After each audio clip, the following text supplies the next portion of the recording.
Hey there, welcome to Sea Power. Welcome to a rather new Sea Power, because there has been a Black Friday update. And that update, of course, has gone on November 30th. There have been some serious changes. I have covered some of these during the beta patch review.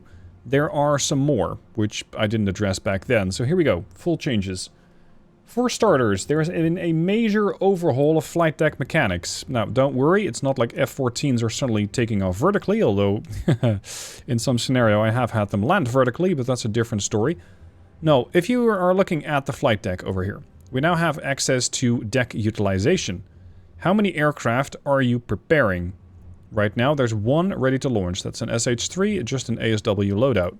If I want to take off with a flight of, let's say, 2 F-14s, and I decide to give those air-to-air intercept loadouts, I'm going to have a prep time, as you can see in the bottom, of 30 minutes. Air-to-air is going to have a prep time of just 15 minutes, but you are unfortunately not getting something like a Phoenix loadout. Air-to-air long range is also 15 minutes, so if you have a scramble, scramble, scramble situation, you might want to prep these. Now once you go and select ready, because you can select launch, but you'll actually have to wait a little bit either way. You will still need that 15-minute wait time. This way, you're going to have more deck utilization, and you'll have crew utilization. This is not like 2 crew members who work in the aircraft. No, it's more like, I don't know, teams of crew, readiness, prep, aircraft, crew, something. You can launch the whole shebang if you wish to. Let's say I'm going to launch the other squadron, all of them. Ready. This is now utilizing 12 out of 12. So what happens if I then wish to launch more? Well, you're going to have to make a choice. Because these are just waiting. If you are in a situation where, for example, you're also prepping a strike. Let's say I have an anti-ship need. I want to have a flight of 4 of these birds. Ready. I was prepping these. And then I notice a bunch of incoming aircraft. I'm seeing, oh crap, from, I don't know, this direction we have aircraft coming in. And I need to get my F-14s out first. You can then prioritize them. That will address the situation in such that you're going to have more crew working on that particular flight. There is no reset of that timer. It's just going to be prioritizing. So the crew is going to get assigned to that first. Now this is one of the crew changes. You got a deck utilization. You got a crew utilization. And of course, it's nice that you have these 44 slots. It's in this case not really deck, it's more like a hangar, because everything in this carrier happens indoors. I don't think this is actually the aircraft that are being worked on, at least I didn't ready an E2C, but there it is. It's a mechanic that is going to be different per ship, per aircraft carrier, per type of flight deck that you have. Same for utilization. For some aircraft carriers you might have less. For a frigate, for example, you'll only have 1 or 2 teams, I think. Where is a smaller ship, the McCloskey here. This is an all-HP. Oliver has a Perry. We only got 1 crew utilization. You don't need more, because you can really only be readying 1 helicopter. And then if you launch it, of course, it's going to go to launch point. Retrieving aircraft is going to work the same. But you're going to have to wait a very long time until aircraft are actually ready again. That's a really important one, because you're going to have some serious cooldown timers with these aircraft. For a helicopter, it's not that bad. For a flight of aircraft, or rather any aircraft, it is pretty horrendous. And there were some comments in the previous video going, holy crap, do I have some sort of geriatric deck crews or something? I don't know. I didn't write the code, I didn't make the rules, I just work here, so to speak. Let's see, we're going up, and you're going to go back down. Here's the McCloskey. Prep time, 26 minutes, but she landed a little early. So let's say we have a readiness time of 30 minutes before that bird's ready to go again. In the case of Dakota, the F-14, that's a little different. Please make your way back to the carrier. Flying around, around, around, around.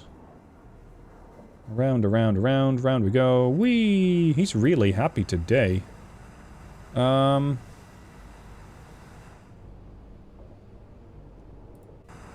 think that might have happened because of time acceleration. He's alright, don't worry about him, he's alright. It's fine. I'm not sure, but I think this is part of using time acceleration. Anyway, thankfully Dakota 1 here made it back. Dakota 2 is, well, pretending to be a Harrier, role-playing as an AV-8. Here we go, Dakota 1, la-di-da, back in the hangar. Cool. But, how long is that going to take? 2 hours. Yeah, 2 hours to ready an F-14.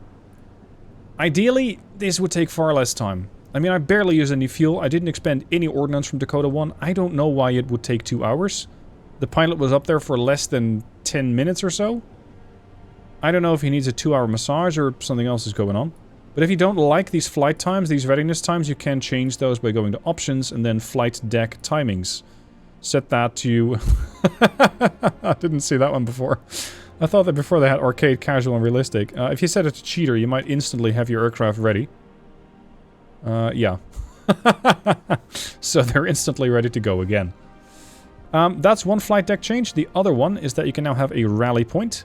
So you can say, not necessarily here, but on the flight deck, hey, I want to have a rally point. If you set it to auto, they'll go and circle around the carrier. But I can say, well, I actually want you to go and rally here. Right south of the carrier, because that's where I'm planning to send you guys from. And with that, you can also say, hey, I want you to do that at specific altitude. I want you to go at, I don't know, 50 feet all the way up to 30,000 feet. Very useful, because most of the time your aircraft are going to be going up at the carrier. So let's say at the aircraft carrier launch an F-14. The F-14 is most likely going to be going at cruise speed and cruise altitude 30,000 feet. So you can already set that. Same for helos and same for a VTOL rally point in case you have... not you. I know you're role-playing as a VTOL, but that's not what I meant. No, I mean Harriers and such.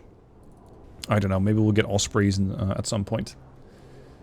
There is also a limited flight deck ammunition set, especially for advanced weapons like the Phoenix and the Harpoon. And you can see that by hovering over here, over the status. You can see that I have not strictly ordnance points, but also ordnance available. A bunch of AIM-54s, a bunch of AGM-84s, that's Harpoons, and 78 aerial torpedoes. And the same can be said here. Well, no, bad example. Here, I have 22 aerial torpedoes. And I think that's a different store from this. These are just ship-launched torpedoes. These are aerial torpedoes. And your ordnance points will also go into resupplying your helicopter with additional sonobuoys. So please bear in mind that you will require additional, additional care, I'd say, rather than just plastering the ocean with sonobuoys so you can walk from... you know, Greenland to Iceland to Scotland or something like that, and not get your feet wet. You might be able to do that, because sonobuoys aren't that expensive, but keep an eye on your ordnance points. Right. This also works in the mission editor. In case you are working on a scenario, you can already set these things up. So for the Eisenhower, I have a flight deck, and you can say, I'm going to have a certain number of either ammunition stores for the flight deck. If you don't do anything, you're just going to have the custom set. Over here, you're going to have, for example, I don't know, you still have 2,500 out of, I don't know, 10,000 ammunition points. And this way, you might not have nearly as much capabilities on the carrier as possible. This can be used in the scenario creation role, where you're going to say, hey, this aircraft carrier has already expended quite a bit. Yeah, see? Some of those missiles are too expensive. I can't actually launch that, apparently.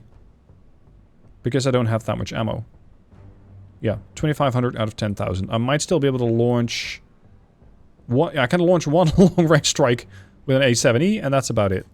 And maybe a couple of strikes of ASW... 2 anti-ship strikes here. So I can send in an S3A with bombs, or you can have an SH with a Hunter loadout. So if you are working on mission scenarios, you can do that like this and already have the carrier be limited. You can also use this to have not just the carrier be limited, but already have flights out there. You can have potentially a couple of A6s ready. So, I don't know, maybe this carrier was in the process of having a bunch of anti-ship flights readied. And then you're hearing, oh crap, we're under attack. And you need to prioritize having your F-14s up there. Something like that is what you can now do in the mission editor. Now, Another very important one is that we now have native support for the loading of third-party models. This is a nice way of saying you don't need anchor chain and sea lifter anymore. That is rather, it says this change means that any workshop mods that previously required anchor chain and sea lifter can be loaded without the manual installation steps needed for these dependencies. This means you can have so many more aircraft, so many more mods, so many more ships out there as you desire. Let's have a look. Over here, for example, we have the Cortana class frigate, and this used to require anchor chain and sea lifter. Sea lifter has been entirely retired, because you don't really need this anymore because the support is now native. So anytime you used to see you need anchor chain and or sea lifter, typically both, it's no longer required to load custom assets. This mod has been updated to remove the DLL files were used for loading. You don't need it anymore. You simply don't need it anymore. So all of these 38,000 subscribers to the mod can just unsubscribe, because you don't need it anymore. Which makes installing new ships so much easier. You don't have to do all of those custom steps anymore. Far more convenient. And will definitely give modding on this game, I'd say, not a big influx, because it makes just everything easier. Most of these used to require anchor chain sea lifter, no more. So download and play away. There's also a couple of new units. This is the F1 for the Japanese. You can load this out with various things depending on what your requirement is. Everything from an AIM-9E Sidewinder, so short-range air-to-air, to the M117 bomb, to the Mark 82 bomb, the ASM-1 anti-surface missile. Nice anti-ship missile at 27 miles. As long as you fly low with an aircraft, it shouldn't be that big of a deal. I don't really like the launch altitude of 200 feet. It means I'm going to have to risk this aircraft. Especially as some of the better surface-to-air platforms from the Soviets can shoot you down when you use this. But hey, pop up, just shoot and turn around and fly low and you'll be fine. Hydras, CBU-24 cluster bombs, and of course, a rotary gun. The second one is a T-2. This is a bit of a weird bird, a fighter bomber. And they said it is the trainer aircraft, the trainer jet. It's a two-seater. And you can load these out with some loadouts, like for some reason they get the AIM-9J. The F1 doesn't. I don't know. So they get a better air-to-air missile. And they get Hydras. So you could use the T-2 over here as a ground attack aircraft. Also, the SH-5 for the Chinese. A flying boat, although it sits under the aircraft category. It drops 40 passive sonobuoys of the SKF-1 type. And then another 20 of the SKF-2. Passive directional sonobuoy, and this is a passive omnidirectional sonobuoy. I don't really know what the exact difference is going to be, if any, because I have never used a directional sonobuoy in this game, so let's see what happens when I drop this. Also, they got no armament, so it's just purely a hunter, at least in its current configuration. Because you can load them out with bombs, and you can load them out with a missile. So these things can do anti-submarine warfare, but, or rather anti-submarine detection, and then anti-submarine warfare with the A244. Not a good torpedo though. 30 knots. You'll be effective against an SSK, a diesel-electric submarine. You will not be effective against a nuke boat, because that'll just outrun you. As for the rest, you do carry a 23mm gun in the nose? Yeah. Yeah, I think here sits the 23mm gunner. Why is that important? Well, I've been known to shoot enemy aircraft out of the sky with 23mm guns, even if they're mounted astern, so they work. That means you're gonna have, if you want to, the opportunity to use this to shoot down enemy aircraft. I wouldn't go after a fighter, although you could do it if you really feel like it. Otherwise, you are probably going to get shot down. But hey, it can do it, and I bet this thing has a longevity. Yeah, you can get very far with this bird. We have another 12 hours of flight time. Really nice. Next, we got the F5A. The F5A and the F5E for the Norwegians, the Netherlands, Greece, Philippines, South Vietnam, and Turkey. You can kit these out with AIM-9Es, ground attack options such as the Bullpup, the Hydras, and of course a cannon. There's also a new submarine for Spain, the Delfin class. The Delfin class is not fast, 15 knots is her top speed, 25 were built between the mid-1960s for both the French and export for by DC and S. These small diesel-electric submarines were also exported to Portugal, South Africa, Spain and Pakistan. In Spain they are known as the Delfin class. They have a couple of torpedoes, none of them great. These are 2.8 kilometer torpedoes, sorry, 2.8 mile torpedoes with a top speed of 25 knots against a submarine. Keep in mind this thing was 1960s, nothing much more advanced than that. And because of that, your torpedoes are dog shit. It's really bad range, it's got really low speed, so you're not likely to catch anything. E-15 is a bit better, 8 mile, passive sonar homing, so not dumbfire, but at least they know how to change their course. Not fast, 25 knots. If a surface ship catches a whiff of that torpedo, they turn around, they run at 30 knots and never ever be hit. So you better have a plan on how to engage with this, or get some sort of fantastic ambush against a slow-moving target. You got no mid-course correction, so please keep that in mind. Supposedly, there's also the the Daphne class for South Africa, but I couldn't find it. I couldn't add it in the editor.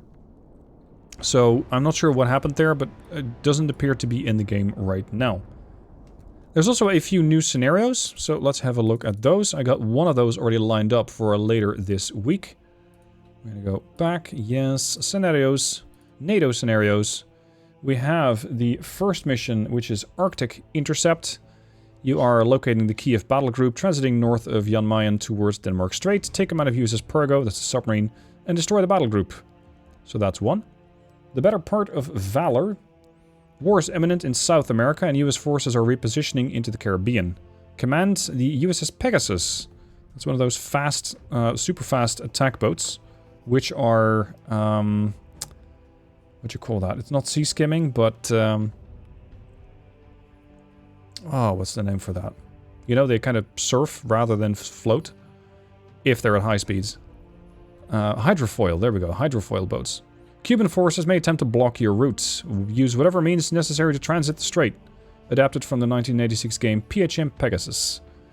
And then the third scenario, and that's the one I have coming up, is not PLAN, no, it's Warsaw, and it is this one, Operation Polar Fury.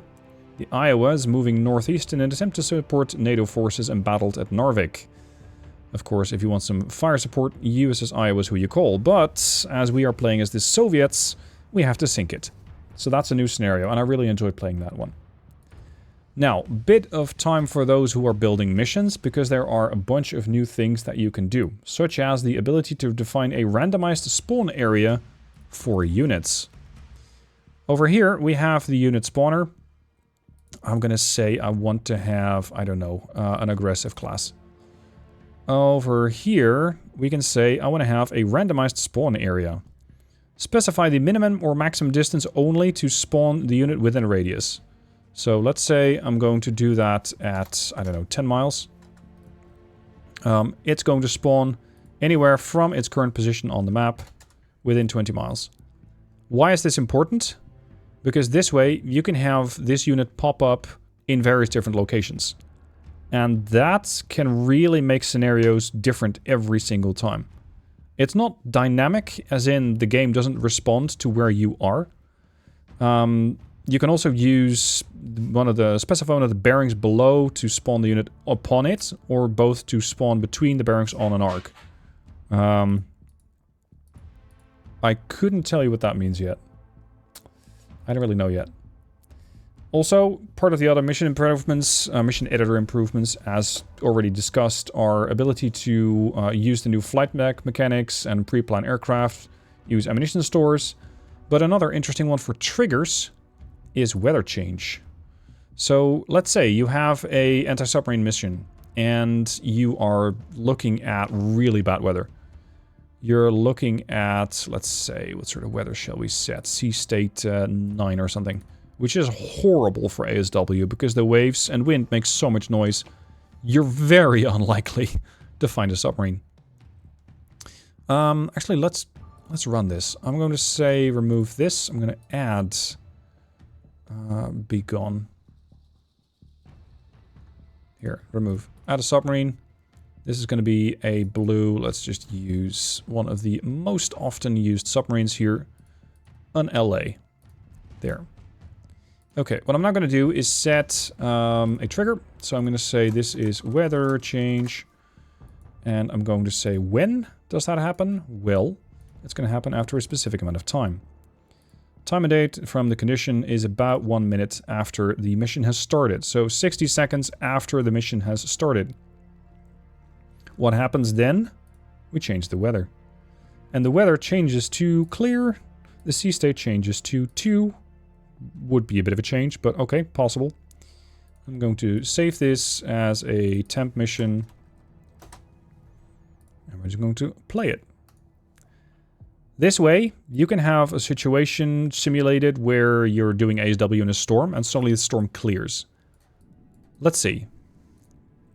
Sonar. There. Ambient noise, 127.9. Good luck hearing anything out there. But wait. What if the storm suddenly clears?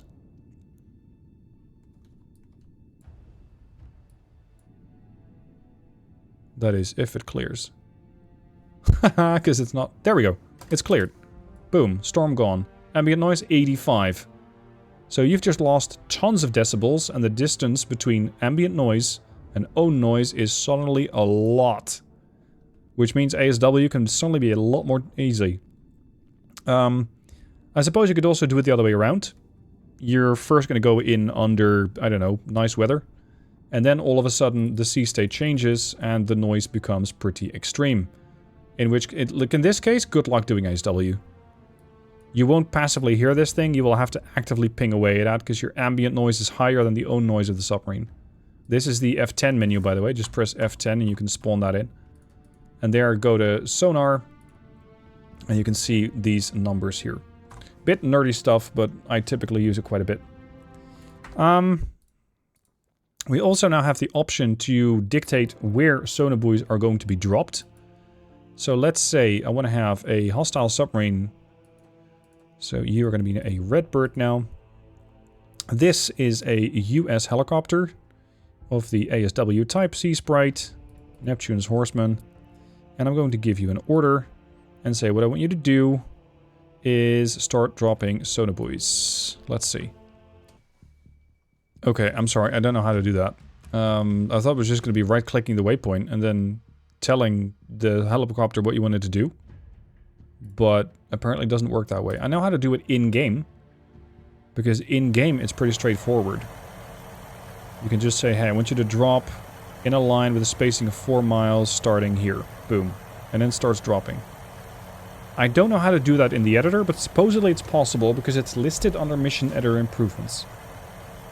Something else you might have already picked up, if you were looking very closely, is a button, or rather a tick box, that says Disable Automatic Flight Ops. This can be done in case you want to manually specify what an aircraft, or rather an air base, let's say aircraft carrying platform, whatever it is doing. If you don't, they will start launching stuff. AI airbases and carriers will automatically launch airborne early warning and control aircraft. They will also maintain and deploy combat air patrols. They will launch interceptors when a strike is detected. So just shoot down the airborne early warning and you should have a better time going in for a kill. AI will dispatch attack aircraft with jammer support, hello, when appropriate to engage detected player land and or sea units. And strike composition will vary based on the type of target identified. So the AI, especially carriers, are going to be so much more dangerous. Unless you're a submarine. AI aircraft will prioritize attacks on detected targets more appropriately and defend themselves against cap effectively. Fantastic. This is going to make it so much more interesting to fight against an aircraft carrier. Because if an aircraft carrier is actually doing all sorts of stuff, you're going to have a far more deadly opponent. So let's say I'm going to be a blue sub. And next to me happens to be a CVBG. Also known as a battle group. Carrier battle group range, I don't know, 20 miles or so. There. You head in that direction, you head in that direction, you go ahead 1/3.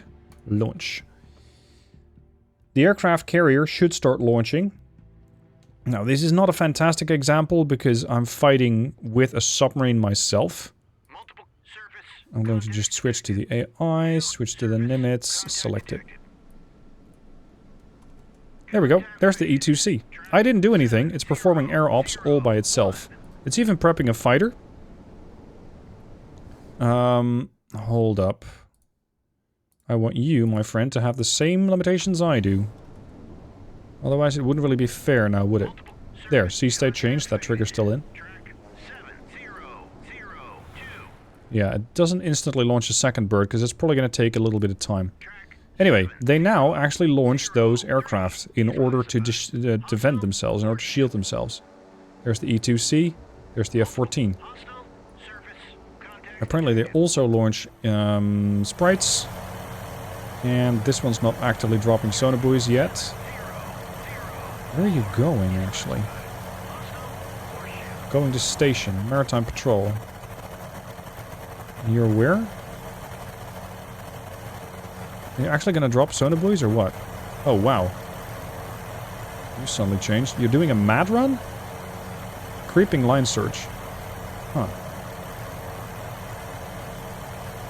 Interesting. So the AI definitely tries to do ASW.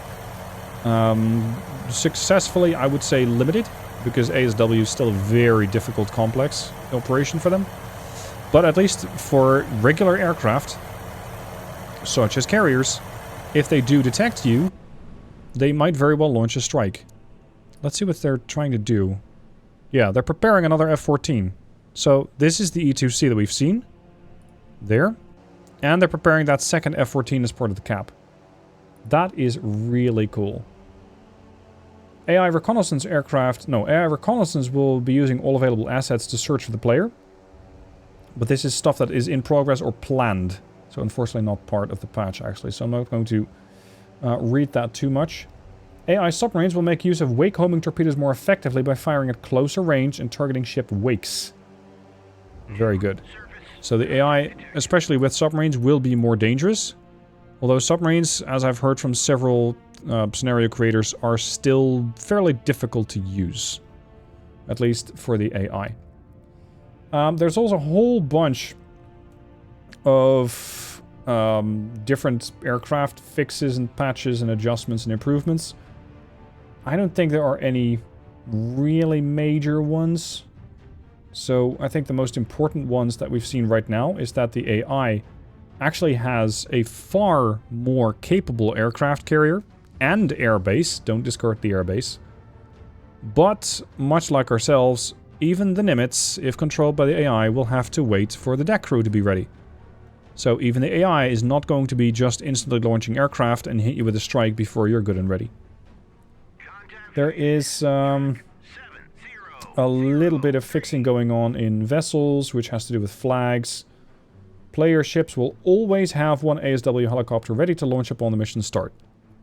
So in this case, the Perry and some of the others, such as the Kid, I think, because they also got a flight deck, they will always have an E2C ready. Which is nice, because you don't want to be jumping into an ASW mission and then find that you actually don't have any weapons available. Or sorry, they don't have any helicopters available. So that is resolved. You don't need to wait for 15 or 30 minutes before a helicopter actually becomes ready. But if you have never played with those new flight deck mechanics, just take a minute to adapt. Because aircraft operations will take more time if you set it realistic. If you don't like that, you can set it to a different realism level, even all the way up to cheater, and your aircraft will be ready far, far, far faster. There is a submarine emergency service rework. I have also seen this, which means that submarines are going to go on fire the moment that they get surfaced. So let's say the Los Angeles class here has taken damage. It's going to try and do an emergency surface, and it could erupt into flame. They don't do that in the older version of the game. There's also increased damage with depth. So I suppose that water is under greater pressure at greater depth and will rush into your sub, or, well, ship, but sub being the more likely, faster, because you're under more pressure. Subs can deflood in minimum state. I'm not really sure what they mean, but I suppose you're able to, I don't know, go to periscope level and reduce your flooding? Something like that. Soviet subs, crush depths have been fixed, some corrected prop sizes, whatever. Default text status, nothing too serious there. Yeah, I think that's pretty much it. Pretty much it. So as you can see, it's a big patch. Lots of things have changed, lots of things are now different, especially if you haven't played the beta. It's going to be a bit of time before you will adapt. You're going to have to adjust your strikes a bit different. You're going to have to make sure your aircraft are readied. And potentially you'll be waiting a bit more, unless you change the flight deck settings. I am very much looking forward to seeing enemy ships be far more dangerous and actually be far more capable when it comes to using aircraft. Maybe not necessarily E2C, helos. Although I would be very interested to see this helicopter. Yeah, see, this helicopter still doesn't give a shit about the fact that torpedoes have been detected. It's still doing a creeping line search. So is this. So is this. So is this. And so is this. They're just doing a search. That's all they're doing. Nothing too much more particular than that. It's not like they go, oh crap, we had torpedoes detected, and they immediately go hunt that. Unfortunately, not. So yeah, there's still a bunch of growth in sea power left, but for now I think we're very much on the right track. Let me know what your thoughts are below. I look forward to seeing you and your suggestions or comments down below in the comment section. And thank you for watching. Hope you find it useful. I'll see you soon for more sea power.